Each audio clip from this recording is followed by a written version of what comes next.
The mission of our denomination is to raise up generations of Christ-following disciples who are characterized by pure hearts like Jesus, by the power of God's Holy Spirit for effective living and witnessing. And third of all, the third P is a passionate love for God, the lost, and the hurting. I'm really pleased to invite into our midst Dr. Ian Dunn. Dr. Dunn is a very dear friend of mine. He's been pastoring in Ontario for a number of years. Recently has stepped down from his ministry to devote more time to studying and writing and speaking. And so I'm really, really pleased to welcome Ian to this discussion where we're going to be talking about that second P, about the power of God's Holy Spirit for effective witnessing and living. So welcome, Ian. Glad to have you with us. Great to be here, Steve. Thank you. Ian, you would be probably the person that I've got the most confidence in when it comes to all things related to the power and presence of God's Holy Spirit. Can you tell those who are watching just a little bit of your own backstory of how you first came to lean more heavily into the personal work of the Holy Spirit?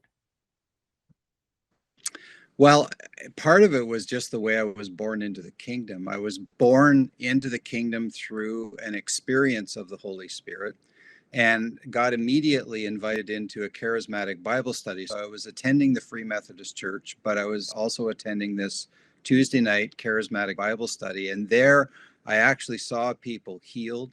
I saw demons cast out of people. And it was through their ministry that I first received the gift of speaking in tongues. So supernatural dynamics were kind of a part of my born again experience right from the get-go. And then several years later, I was very dry from schooling, from just not having any intimacy with God. And I was struggling with some sins. And I was at a conference out west. And a word of knowledge was given about not being able to experience the love of your Father in heaven because you had a difficult relationship with your Father on earth.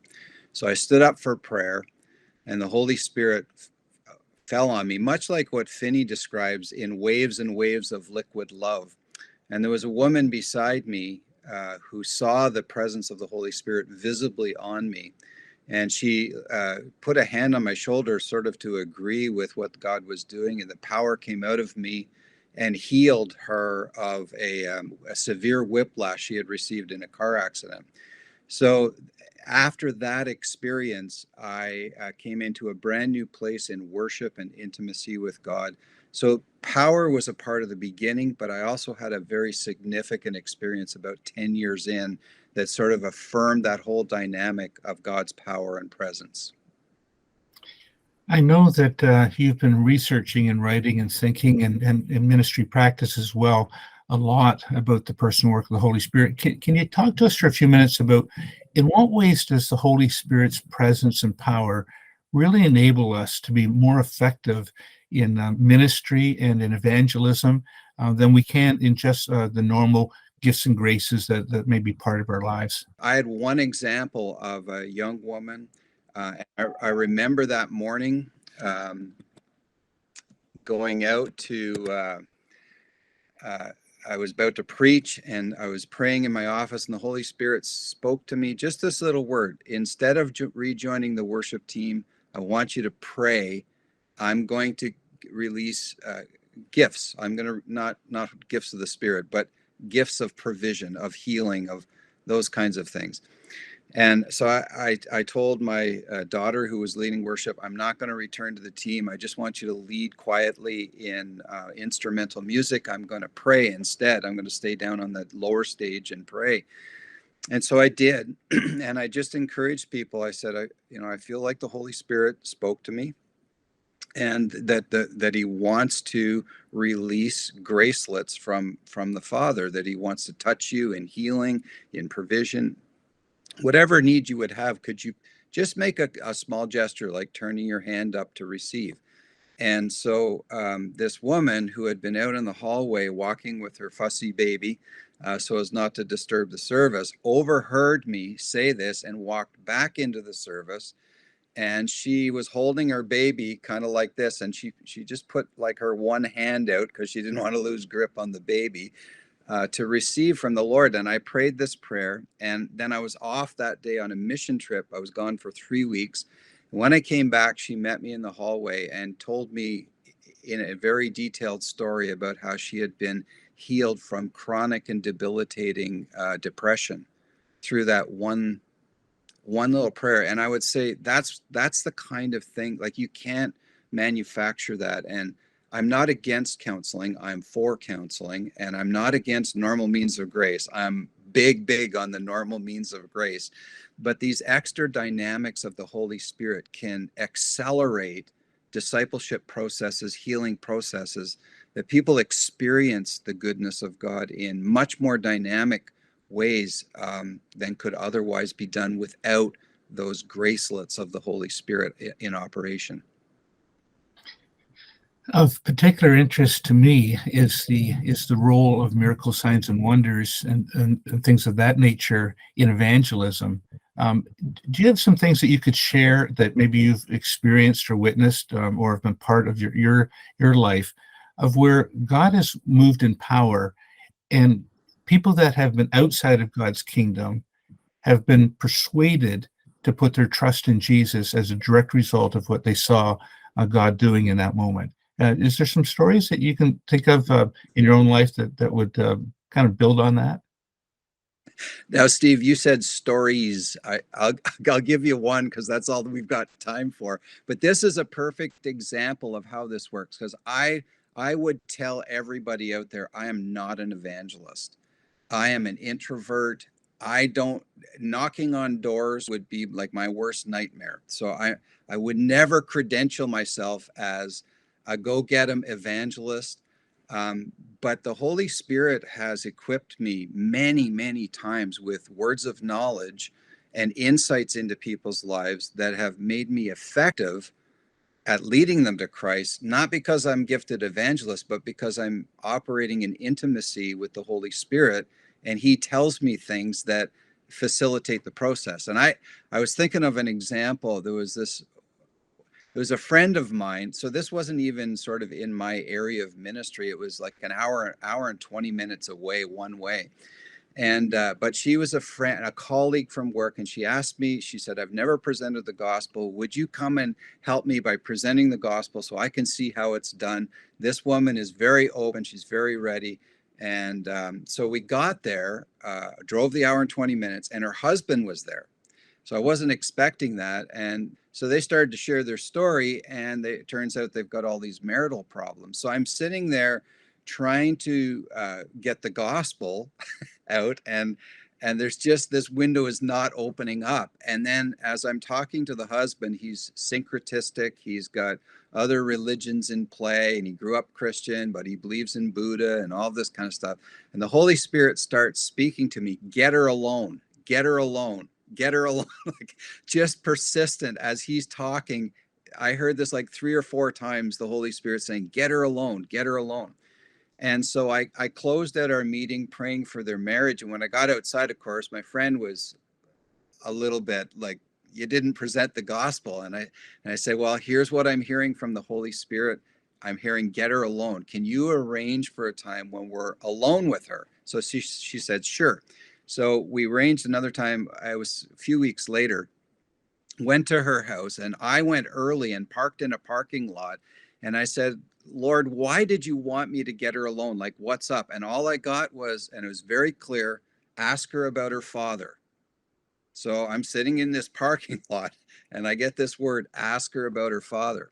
So we go to the house, we're having this chit chat, and I'm about to present the gospel. And I thought, okay, I'm going to try this. And I said, would you mind telling me about your father? And she lost it, like right on the spot. Her face went like, you know, in like, I don't know what you call that, frozen, like, and then she started crying and she was weeping, and I said, what's the matter? What's the problem? She said, and she's just uncorked this whole life of abuse from her father. And, so that became a part of the gospel. So I started talking about how your Father in heaven is not like that. And I led her through a prayer of forgiveness for her father, for what her father had done. And then I incorporated I used Steps to Peace with God, which I often do. I'm a crutch guy. I use this little booklet from Billy Graham all the time. And as I was going through it with her, I got her, when I got to the part of praying, I said, now, if there are any sins that you've committed in response to what your dad did, you should confess those verbally. And so she started pouring out all of this anger and bitterness that she had. She asked God to forgive her for that. And then as she was praying, I heard the Holy Spirit say, lay hands on her and pray for an impartation of my presence. And I don't usually do that. Since that time, I've done it more regularly, but in that moment, it was a rare thing. And so I did. I put her friend and I put our hands on her. We asked permission, put our hands on her, prayed for an impartation of the Holy Spirit. And the Holy Spirit came on her dramatically, like she was trembling and shaking. Her eyes were fluttering. Tears started rolling down her face. And after a few minutes, I said, are you doing all right? And because we were on a timeline to get out, I had another appointment. I had to drive an hour, 20 minutes back. And so I said, because we have to go and I don't want to interrupt what's happening. And she just said very quietly, would you mind letting yourself out the door? Because I've never felt this kind of peace in my entire life. And I don't want to interrupt what God's doing right now. And so we left her there, just basking in the presence of the Lord as we walked out the door. It was I wouldn't say it was a most unusual encounter in terms of how it happened, but the point I wanted to make was 2 words of knowledge were the key that unlocked her heart. And so I was just obeying what the Spirit was telling me to do. And that was what facilitated the process. I would guess that I would never have gotten through to her without those 2 words of knowledge. Wow, thank you, Ian. That's really very dramatic, and it sounds like the way God works in people's lives. As we bring this to an end, is there one last thing, if you had a chance to speak to the pastors, and I know there'll be key lay people that are watching this as well, but if there was one last thing that you would want to say about how can we lean more heavily into the personal work of the Holy Spirit to be less dependent maybe on ourselves and our programming and things of that nature, what would you just say to folks about what would be like a next step to leaning more heavily into the personal work of the Holy Spirit? Well, you asked that question, the teacher in me kicks in. I want to give you 4 points. but I would say to me, it all begins in worship. Everything about the presence of God begins in abandoned worship. And I'm not talking about singing songs. I would highly recommend finding a few simple songs that are easy to remember the words for you. And they are direct expressions of worship. So they're not talking about God, they're talking to God. I love you, Lord, and I lift my voice. Those kinds of songs that directly express worship and dwell there. Like stay there until you actually are lost in worship and your heart is really given over to God, because there's something about worship that opens us up in our spirit to the work of God in His Spirit. That's the second issue, is persist until you experience God. We are designed to experience God, not just to know about Him, not just the objective factors of our faith, which anchor our faith, and they're absolutely critical. Jesus died on the cross, all that stuff. But this Holy Spirit experience is supposed to be an Abba Father, Romans 8:15-16 kind of experience, where there's some encounter that we have with the Lord that is overwhelming, that releases His presence in a powerful and profound way, and that alters our misconceptions about who God is and how He wants to relate to us. And then following that, I would just say, obey. Pray and obey. Pray like you're expecting to hear from God. Don't pray always one way as intercession. Pray dialogically and wait on the Lord and listen to what He's saying.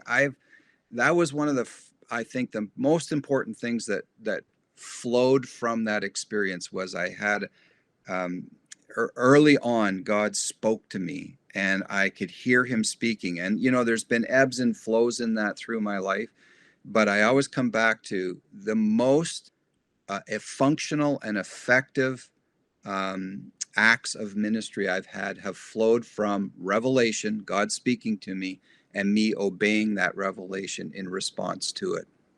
So, but it all begins in worship. That's where intimacy happens. That's where that two-way communication starts to flow. And I think that's the heartbeat of all we do. And it's a way that we stay safe in the supernatural ministry, because it can get very heady. Power is a heady thing, but intimacy with the Father keeps us humble and keeps us low, and just keeping that servant loving attitude towards the Lord.